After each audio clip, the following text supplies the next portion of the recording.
నమస్తే, welcome to power nine media. నేను బ్రహ్మనాయుడు.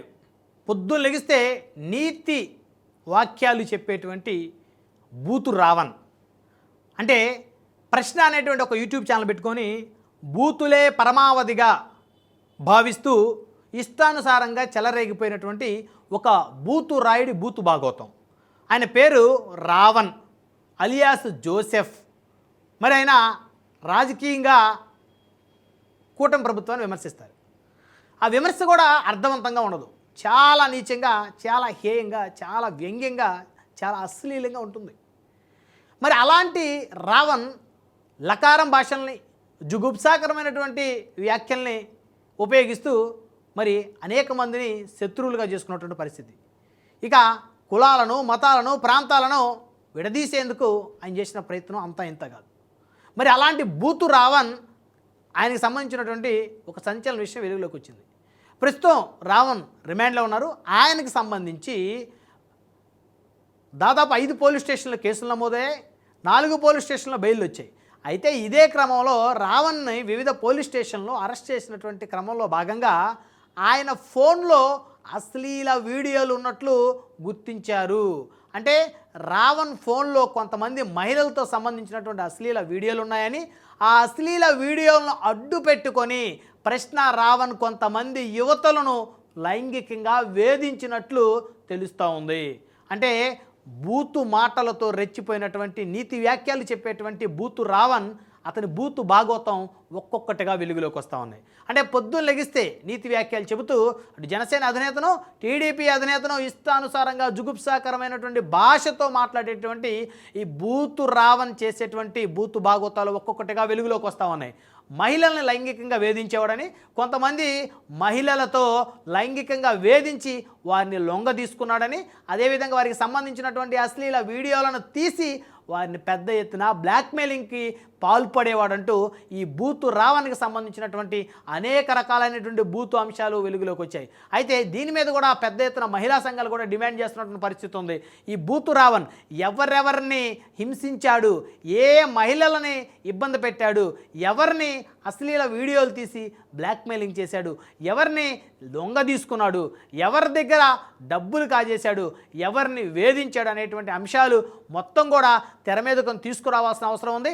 అతన్ని కఠినంగా శిక్షించాల్సినటువంటి అవసరం ఉందని చెప్పి మహిళా సంఘాలు సైతం కూడా ఆందోళన వ్యక్తం చేస్తున్నటువంటి పరిస్థితి కనపడతా ఉన్నాయి. అయితే గత కొన్ని రోజులుగా ఆంధ్రప్రదేశ్ రాష్ట్రంలో యూట్యూబర్ రావణ్ అరెస్ట్కి సంబంధించినటువంటి అంశానికి సంబంధించి చాలామంది రాజకీయ పార్టీ నాయకులు కూడా స్పందించారు. ప్రత్యేకంగా చెప్పాలంటే వైఎస్ఆర్ కాంగ్రెస్ పార్టీ, అదేవిధంగా కాంగ్రెస్ పార్టీ నేతలు ప్రశ్న రావణ్ అరెస్ట్ని ఖండించినటువంటి పరిస్థితి కూడా స్పష్టంగా చూడవచ్చు. అయితే రావణ్ని సమర్థిస్తూ ఆయన అరెస్ట్ని ఖండించినటువంటి వారు కూడా ముక్కు మీద ఏలేసుకునేటువంటి విధంగా రావణ్ ఈ బూత్ వ్యవహారం భాగవతం బయటికి రావడంతో ఆయనకి నిన్నటి వరకు ఎవరైతే మద్దతు తెలిపారో వారు ఒక్కసారిగా సైలెంట్ అయినటువంటి పరిస్థితి కనపడతా ఉంది.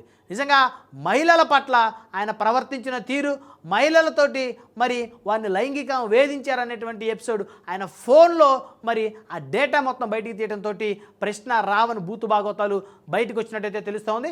వివిధ పోలీస్ స్టేషన్లో రావణ్ని పోలీసులు ప్రశ్నిస్తున్నప్పుడు ఆయన ఫోన్ కూడా తీసుకున్నట్టు తెలుస్తూ ఉంది. ఆయన ఫోన్లో అనేకమైనటువంటి వాట్సాప్ కాల్స్ కానీ, చాటింగ్ కానీ, మెసేజెస్ కానీ, వీడియోస్ కానీ, వీడియో కాల్స్కి సంబంధించిన అంశాలు కానీ, ఈయన ఎవరెవరిని బ్లాక్మెయిలింగ్ చేశాడు, ఆ యువతలకు సంబంధించినటువంటి అంశం కానీ, వారికి సంబంధించినటువంటి డేటా, వారిని హెరాస్ చేసినటువంటి విధానం అన్నీ కూడా చూసినటువంటి పోలీసులు సైతం ముక్కున వేలేసుకున్నారనేటువంటి చర్చ కూడా పెద్ద ఎత్తున నడుస్తుంది.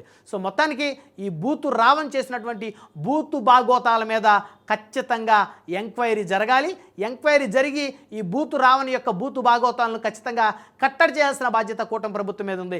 ఈ విధమైనటువంటి ఉన్మాదంగా వ్యవహరించేటువంటి వ్యక్తుల్ని, రేపిస్ట్ భావజాలం కలిగినటువంటి వ్యక్తుల్ని, సమాజంలో విషాన్ని నింపే ప్రయత్నం చేసేటువంటి వ్యక్తుల్ని ఖచ్చితంగా కటకటాల వెనక నెట్టాలి. వీరి మీద కఠిన కారాగార శిక్షల్ని వీరికి విధించాల్సినటువంటి అవసరం ఉంది.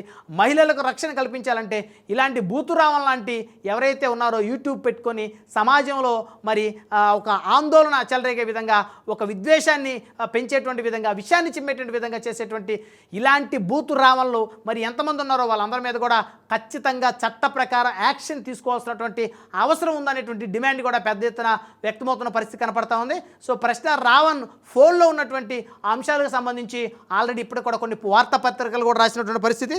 సో దానికి సంబంధించి కనుక మనం ఒకసారి చూస్తే రావణ్ సంబంధించినటువంటి వ్యవహారం.